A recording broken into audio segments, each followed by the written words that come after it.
Selamat pagi semua murid.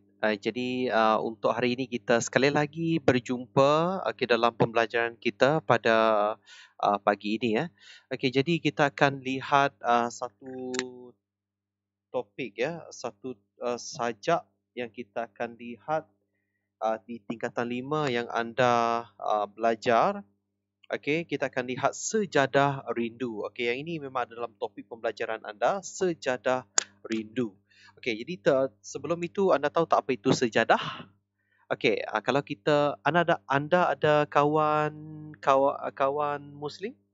Jadi bila mereka berdoa mereka ada sediakan sejadah ya. Jadi mereka duduk. Sejadah ni dia macam kapet. Jadi kapet yang kecil itu uh, mereka kalau nak berdoa mesti menggunakan itulah, baru mereka boleh berdoa. Jadi sejadah rindu ini dia lebih kepada sajak ya. Kalau kita lihat sajak, anda pernah dengar tak bunyi sajak? Macam mana bunyi sajak? Okey, ini sajak dia. Okey, kalau kita lihat sajak dekat sini. Okey, kita lihat sajak dekat sini, semua dia ada 5 rangkap. 5 rangkap. Okey, jadi inilah sejadah rindu. Okey, kalau kita lihat dalam buku teks, kalau anda nanti dapat buku teks, okey, video ini jadi simpanan dan tontonan anda untuk membuat ulang kaji. Okey, untuk Komsas anda, buku teks pada muka surat 13 ya, muka surat 13 dan juga muka surat 14. 13 dan juga 14. Kalau dekat buku teks ini ada gambar sejadah itu. Okey, gambar sejadah macam kapet itu. Okey, jadi semua dia ada 5 rangkap. Okey, mari kita mulakan. Jadi sebelum tu cikgu nak tanya, anda pernah dengar macam mana bunyi sajak? Jadi tahun lepas cikgu ada ajar sajak. Okey, kita tengok rangkap demi rangkap. Yang pertama, terkedu aku. Okey, di sejadah rindu mengungkap kalimah syahdu. Bait bicara tersentuh kalbu, merekah keinsafan di hati yang beku. Mengenang dosaku yang terdahulu. Okey, jadi kalau bunyi sajak dia macam ni ya. Terkedu aku di sejadah rindu mengungkap kalimah syahdu. Bait bicara tersentuh kalbu, merekah keinsafan di hati yang beku, mengenang dosaku yang terdahulu. Okey, jadi ini adalah untuk rangkap yang pertama. Baik, mari kita lihat maksud ya bagi rangkap yang pertama. Penyajak. Ya, penyajak menangis sewaktu sujud di atas sejadah sambil membaca ayat-ayat suci dalam sembahyang yang didirikannya. Jadi penyajak ini adalah orang itu tadi ya. Dia menangis sewaktu sujud di atas sejadah tadi. Okey, jadi pada waktu itu dia yang khusyuk bersembahyang dikuasai rasa insaf. Jadi bila sembahyang tu dia ada rasa insaf dia muncul ya, timbul yang sudah lama terpendam. Jadi mula terbit di dalam hati. Jadi hal ini terjadi demikian kerana penyajak teringat akan dosa-dosa yang pernah dilakukannya sejak dahulu. Jadi itu yang sebenarnya lah. Okey, kita pergi pada rangkap yang kedua. Berbekal pancaindera anugerah Tuhan, kupohon kembali nafas kehidupan dalam keterhadan dan keterbatasan insan.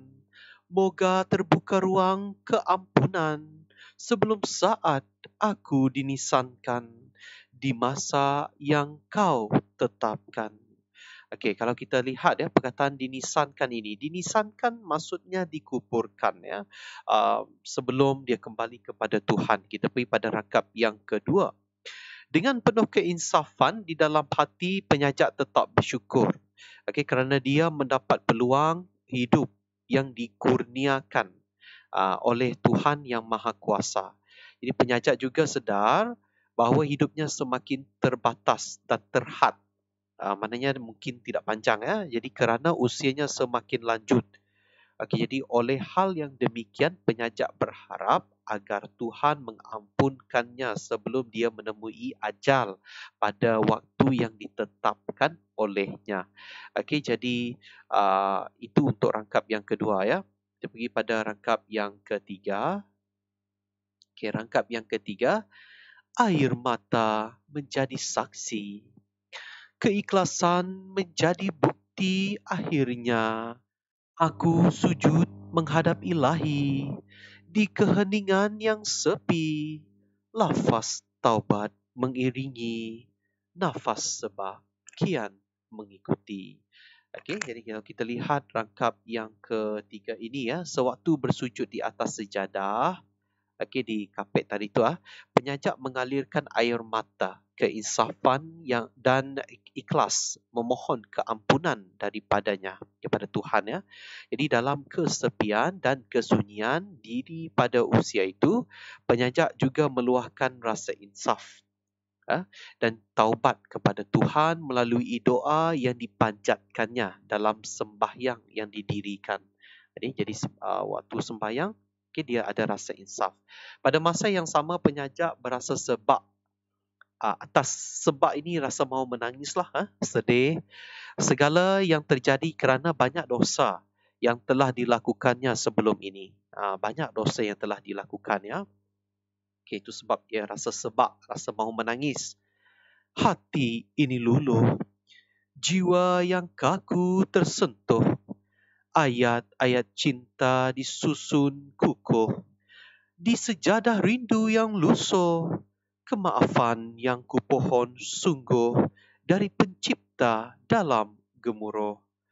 Okey, jadi untuk rangkap yang keempat ini, penyajak berasa perasaannya yang sedih sekali. Okey, dan jiwanya terkesan oleh perasaan insaf yang makin menguasai sanubarinya. Jadi oleh sebab itu, dia terus memanjatkan doa di atas sejadah. Okey, jadi dia panjatkan doa lah di atas sejadah yang sudah lama digunakannya. Jadi penyajak meminta maaf dengan bersungguh-sungguh daripada Tuhan, yang Maha Berkuasa, agar mendapat keampunan demi meneruskan hidupnya tidak lama lagi akan menemui pencipta. Macam kita, kalau kita lihat sejadah rindu ini dia seperti ingat kita tinggal di Malaysia ini, kita ada agama kita masing-masing ya. Kalau anda Kristian, cara anda berdoa macam mana? Kalau anda pagan, cara doa anda macam mana? Kalau anda Buddha juga cara doa anda macam mana? Kalau anda Islam, cara doa pun bagaimana? Jadi kita ada Tuhan. Kita memohon kepada Tuhan kita, jadi untuk berdoa, Jadi ikut agama anda masing-masing ya. Jadi kita tengok rangkap yang terakhir. Rangkap yang terakhir ini. Ungkapan. Kita tengok. Ungkapan doa yang Maha Esa. Izinkan aku menjadi manusia yang taat sentiasa pada perintah Maha Kuasa, agar aku tidak lupa dunia ini hanya bersifat sementara. Untuk rangkap yang kelima ini, ini sejadah tadi ya. Rangkap yang kelima inilah penyajak berdoa kepada Tuhan yang Maha Esa, agar dia menjadi manusia yang taat akan didikan agama. Jadi selain itu, penyajak juga berjanji akan mengikut segala perintah Tuhan yang Maha Kuasa. Hal ini penting agar dia tidak akan lupa untuk mengingatkan diri bahawa kita hidup untuk sementara waktu sahaja. Jadi penyajak ini dia rasa insaf. Dan dia betul-betul berdoa kepada Tuhan untuk menjadi manusia yang betul-betul taat kepada didikan agama. Begitu juga dengan anda sendiri ya. Bila anda ada agama anda perlu berdoa. Jadi setiap kita mempunyai insaf yang tersendiri, yang berbeza. Jadi cara yang paling terbaik adalah berdoa kepada Tuhan supaya Tuhan dapat mengampuni dosa kita. Jadi itu adalah yang diceritakan dalam rangkap yang kelima. Ingat, kita tinggal di dunia ini adalah bersifat sementara. Ingat badan kita akan dikembalikan Sang Pencipta kita. Jadi oleh sebab itu kita seharusnya bertaubat. Baik, kita lihat tema yang kita lihat tema ya. Tema ini. Okey, tema utama untuk sajak ini adalah lebih kepada ketuhanan dan juga ketaatan. Taat anda ya sebagai seorang insan anda sendiri ya, kamu kepada agama anda sendiri. Anda. Jadi hal ini dibuktikan oleh penyajak. Okey, penyajak ini dia betul-betul sudah insaf ya ketika mendekatkan diri kepada Tuhan. Jadi penyajak memohon keampunan dan bertaubat dengan bersungguh-sungguh, serta mengharapkan bahawa dosanya dapat diampunkan sebelum ajalnya tiba. Jadi penyajak sedar bahawa dunia ini hanyalah sementara. Itu adalah tema dia. Persoalannya, persoalan dekat sini yang pertama ialah keinsafan. Persoalan keinsafan seseorang yang banyak dosa. Kemudian kepentingan mendirikan sembahyang. Kemudian kepentingan didikan agama. Kemudian kebaikan sifat bertaubat atas dosa yang dilakukan. Dan seterusnya pengabdian kepada Tuhan yang Maha Esa. Jadi itulah antara persoalan-persoalan yang terdapat dalam sajak ini. Baik, kita pergi pada gaya bahasa ya, gaya bahasa. Kalau kita lihat gaya bahasa di sini, gaya bahasa, antara gaya bahasa yang ada di dalam sajak ini adalah inversi. Kelas, anda kena tahu ya, gaya bahasa kita yang pertama adalah inversi. Apa itu inversi? Catat ya, catat. Inversi itu adalah perkataan terbalik ataupun songsang. Ayat songsang. Ataupun perkataan songsang. Sebagai contoh, kita lihat rangkap yang pertama ini. Rangkap pertama, terkedu aku. Nampak tak? Terkedu aku. Jadi, inversi yang berlaku dekat sini adalah terkedu aku, sepatutnya aku terkedu. Kelas. Kenapa inversi? Inversi. Ini adalah perkataan gaya bahasa sastra, komponen sastra, iaitu inversi, iaitu terbalik ya. Satu lagi adalah moga terbuka ruang keampunan. Sepatutnya ruang keampunan moga terbuka. Yang kedua, personifikasi adalah sifat manusia. Sifat manusia ini lebih kepada perasaan, sama ada perwatakan ataupun tindak tanduk kepada benda-benda mati. Itulah personifikasi ya, lebih kepada perasaan. Sebagai contoh, air mata. Air mata.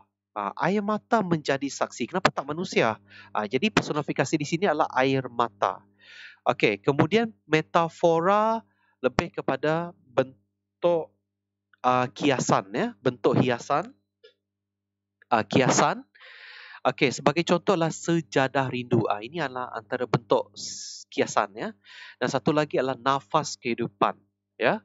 Satu lagi gaya bahasa yang ada di dalam sajak ini adalah bahasa Arab ya, bahasa Arab ya. Kita ada kalimah, kita ada ilahi, taubat, ada dalam rangkap itu tadi ya. Dan seterusnya asonansi. Apa itu asonansi? Adalah pengulangan bunyi vokal A, E, I, O, U. Senang saja. Apa beza asonansi dan aliterasi? Senang ya. Asonansi, nampak tak O dekat tengah-tengah ini? Ini telah ni tengah-tengah ini ya. Tengah-tengah ini aso, O itu. Itu telah merujuk kepada vokal. Vokal O. Aliterasi, tengok T. Ini merujuk kepada konsonan.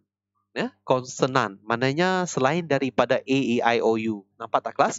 Kalau kita lihat asonansi di sini, contoh dia adalah pengulangan bunyi vokal yang berulang. Sebagai contoh, bait bicara tersentuh kalbu. Jadi vokal A adalah berulang di sini. Kemudian aliterasi, ku pohon kembali nafas kehidupan. Jadi apa yang berulang di sini adalah K. Komponen K. K. Jadi benda ini yang berulang. Seterusnya kita pergi pada bentuk. Bentuk rangkap sajak ini kita ada 1, 2, 3, 4 dan satu lagi adalah 5. Okey. Jadi kita ada 5 rangkap dan bentuknya sangat bebas. Okey, kemudian bilangan baris dia 6 baris dalam setiap rangkap. 6 baris dalam setiap rangkap. Mari kita semak. Okay, kalau dekat rangkap pertama 1, 2, 3, 4, 5, 6. Okey, 6 juga. 1, 2, 3, 4, 5, 6. 6 juga. 1, 2, 3, 4, 5, 6, 7. Ini saja yang 7. Jadi itu sebab dia ada bebas ya. Jadi ada 7. Okey, kemudian ini kecuali rangkap ketiga iaitu 7 baris. Okey, rimak akhir setiap rangkap A, kecuali rangkap ketiga ada B. Kenapa? Okey, sebab ini semua sama. Nampak tak? Okey, yang ni pun sama. U maknanya semua sama. A lah ha. Okey, U ini A. Tapi kalau baris kedua ini lain, jadi kita jadi B. Kalau ini tiga ni lain, jadi C. Kalau yang keempat lain, jadi D. Tetapi memandangkan semua U, dia semua A. A. Faham tak? Okey. Begitu juga, okay, tengok rangkap yang ketiga. Ini beza dia. A juga. Okey, A. Ini B. Sebab ini jadi A. Okey, sebab dia lain. Okey, selepas A, B ya. Kemudian ini A lagi sebab sama I. A. Dia tak boleh C, D, E, F tak boleh. Okey, sebab masih sama dari awal setiap rangkap ini. Jadi ini dia punya ketua dia. Bukan atas sekali, bukan. Okey, ini dia punya. Setiap rangkap ada ketua dia. Jadi kalau ketua dia N, maka dia A lah. Kalau ketua dia Z, maka yang lain pun Z. Jadi A juga. Okey, melainkan selepas Z dia A lagi, jadi dia jadi B. Okey. Okey, yang ini hanya rangkap ketiga saja yang lain. Okey, kemudian kita pergi kepada suku setiap baris adalah 3 hingga 14. Suku kata. Okey, suku kata. Mari kita lihat suku kata. Air, 1. Mata, MATA. Dah 3, 4, 5, 6, 7, 8. Itu sebab. Tengok, dapat 8. Jadi setiap baris, 8 sampai 14. Okey, ada 14. Okey, itu sebab dia kata dekat sini, baris ketiga. Suku kata setiap baris, 3 hingga 14. Okey, nada. Nada melankolik. Kenapa melankolik? Sebab bernada sedih. Okey, hiba. Maknanya sangat sedih ya. Okey, sebab dia menggambarkan keinsafan penyajak ya atas dosa-dosanya yang lalu. Okey, kelas, mari kita tengok nilai. Okey, kita tengok nilai ya. Apakah nilai murni yang terdapat dalam sajak ini? Yang pertama memang kesedaran ya. Contohnya penyajak sedar bahawa dunia ini hanyalah sementara sahaja. Jadi kesedaran itu adalah nilai yang ada dalam sini ya, yang ada dalam sajak ini. Kedua adalah kegigihan ya. Penyajak bersungguh-sungguh mendapatkan keampunan sebelum meninggal dunia. Jadi dia gigih. Okey, dia gigih berdoa betul-betul, doa minta keinsafan daripada Tuhan, okey, supaya dia minta keampunan. Okey, seterusnya nilai taat. Okey, dia sangat taat kepada Tuhan ya, penyajak ini. Jadi berharap supaya dosanya diampun oleh Tuhan. Okey, keikhlasan. Okey, jadi bila dia berdoa, dia punya hati yang ikhlas. Dia tidak hipokrit. Dia tidak tipu-tipu punya doa. Supaya dia tidak tipu-tipu punya. Okey, dia tak main-main. Jadi dia ikhlas dari hati dia. Jadi penyajak bertaubat dengan penuh keikhlasan sehinggakan beliau menitiskan air mata. Okey, pengajaran di sini sudah semestinya kita perlu guna perkataan kita mestilah, kita haruslah, okey, kita perlulah ya. Kita tengok yang pertama, kita mesti segera insaf akan dosa. Kita mestilah segera insaf akan dosa. Supaya apa? Tidak menjadi kerugian di akhirat kelak. Okey, maknanya tidak rugilah kalau kita mahu insaf. Yang kedua, kita mestilah sedar diri dan mengejar ke pengampunan daripada pencipta. Okey, dan yang terakhir, kita haruslah gigih berusaha dan tidak berputus asa untuk memperoleh keampunan daripada Tuhan. Okey, jadi perlu gigih berusaha. Jadi itu terdapat 3 pengajaran yang ada di dalam sajak ini. Okey kelas. Sekarang ini adalah tugas anda. Sila dengar baik-baik. Tugas anda. Tugas anda. Okey, memandangkan ini merupakan sajak yang pertama, pembelajaran kita, Komsas kita yang pertama. Kelas, saya nak anda tolong tulis tajuk, buat nota ringkas. Nota ringkas. Nota ringkas. Okey, dengar sini baik-baik. Bukan semua yang saya nak suruh anda buat ya. Okey. Jadi yang pertama, okey, tuliskan tajuk dan tuliskan tarikh. Tarikh hari ini adalah 21 ya. Jadi sejadah rindu itu adalah sajak yang pertama. Tidak perlu tulis maksud. Okey, tidak perlu tulis maksud. Cuma apa yang saya nak anda, tema buat ini, ketuhanan dan ketaatan seorang insan kepada agama. Itu saja yang saya mahu. Tema sajak ini. Okey, itu satu tema. Seterusnya anda pergi kepada gaya bahasa. Yang ini saya nak anda tulis semua. Tulis semua. Inversi, personifikasi. Ingat lagi tak apa itu inversi? Terbalik. Personifikasi tahu tak apa? Perasaan manusia. Metafora tahu tak apa? Tahu tak metafora tu apa? Bahasa kiasan. Okey, bahasa Arab asonansi, literasi. Jadi saya nak anda buat gaya bahasa ini. Buat sungguh-sungguh. Jangan tidak buat ya. Sikit. Itu okey, seterusnya yang terakhir adalah nilai. Nilai. Okey, nilai. Saya nak nilai dan pengajaran.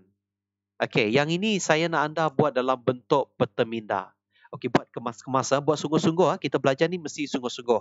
Okey, dan yang paling penting, anda ingat balik apa yang saya ajar ini. Okey, jadi itu sebabnya video ini saya takkan buang. Nanti di akhir nanti kalau kamu nak buat ulang kaji, anda boleh rujuk semula video saya ini. Saya akan masukkan dalam YouTube ya. Okey, baik. Sekarang kita akan pergi, okey itu saja. Dan seterusnya, saya ada 2 soalan. Okey, jadi saya nak anda buat soalan ini. Kita ada 2 soalan. Okey, ada 2 soalan. Tak banyak kelas. Tak banyak. Saya tak mahu buat bagi soalan banyak-banyak. Cuma soalan ini memang sangat penting ya. Sebab soalan ini bakal ditanya. Kalau tidak sajak ini, sajak lain akan keluar. Jadi kita bersedia sebarang kemungkinan. Okey, kalau kita lihat ya, soalan ini sangat senang kelas. Dan soalan ini memang selalu kita dengar. Tetapi ramai yang masih lagi tak dapat jawab. Okey, soalan yang pertama.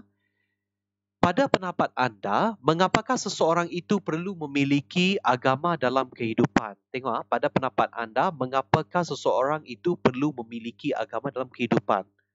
Okey, macam mana cara untuk supaya anda mendapat 4 markah? Pada pendapat saya, seseorang itu perlu memiliki agama dalam kehidupan supaya apa? Okey, contohnya apa? Okey, kemudian ini baru 2 markah. Kita tambah 2 markah lagi. Selain itu, seseorang itu perlu memiliki agama dalam kehidupan supaya, okey, dapat 1 lagi markah, 3. Lepas itu contohnya, dapat lagi 1 markah, 4. Jadi semua markah ada 4. Okey, kelas dekat sini cikgu ada sediakan cadangan jawapan. Okey, kita lihat ya. Jawapan yang pertama mungkin kamu boleh ambil dan saya bagi idea dekat sini. Yang pertama ialah mendapat ketenangan daripada Tuhan. Okey, jawapan yang kedua dapat mengelakkan seorang itu melakukan aktiviti yang tidak sihat. Okey, ini contoh saja kelas. Anda boleh guna ayat kamu sendiri. Okey, anda boleh cari pendapat anda sendiri. Okey, yang ini mendapatkan gambaran ya sejauh mana kefahaman anda tentang soalan ini. Ini soalan yang pertama ya. Soalan yang kedua, jelaskan 2 gaya bahasa dalam sajak tersebut. 2 gaya bahasa. Okey, gaya bahasa yang pertama dalam sajak tersebut ialah apa? Contohnya apa? Selain itu, gaya bahasa yang lain ialah apa? Okey, contohnya apa? Jadi cadangan jawapan saya sudah bagi. Gaya bahasa. Gaya bahasa ada dekat sini tadi ya. Yang ini tadi. Gaya bahasa. Okey, nampak? Okey. Ini. Ada. Kelas, jangan risau. Nota-nota ini, latihan-latihan ini akan saya masukkan dalam Google Classroom. Jadi anda boleh rujuk dalam Google Classroom. Anda boleh muat turun. Anda boleh masukkan ataupun catat ya. Anda boleh catat. Nanti bila dah dapat buku, anda anda lekatkan dalam buku sahaja ya. Okey. Baik. Okey, soalan yang kedua ini macam ini. Okey. Jadi saya dapat dekat sini ada. Jadi ini yang pertama jawapan satu, ini jawapan menyokong dia. Jawapan satu ini adalah sokong dia, satu sokong. Okey. Faham? Okey, kelas. Macam cikgu bagi tahu tadi, saya tahu anda belum dapat buku lagi. Okey, jadi jangan risau. Okey, kelas saya dah bagi tahu anda dah besar. Anda sudah besar. Anda tahu bagaimana anda nak kemaskan nota itu. Okey, nanti bila anda dapat buku, anda masukkan dan susun dia elok-elok. Mana satu bahagian komsas, mana satu bahagian tata bahasa, mana satu bahagian rumusan. Okey, ataupun pemahaman. Jadi tolong lakukan sesuatu. Kalau nota kamu kemas, saya percaya anda punya otak tidak akan pening-pening. Okey, jadi tolong kemaskan otak anda. Okey, baik. Itu sahaja pembelajaran kita. Jadi kalau ada apa-apa soalan, tolong tanya di dalam grup kita. Okey, dalam grup BIM ataupun private message cikgu. Okey, personal text kalau tidak mahu dalam grup. Takut nanti orang tengok dan sebagainya. Kalau lebih senang, boleh private message dengan cikgu ya. Okey, jadi selamat belajar semua. Stay safe, stay home, cegah COVID-19.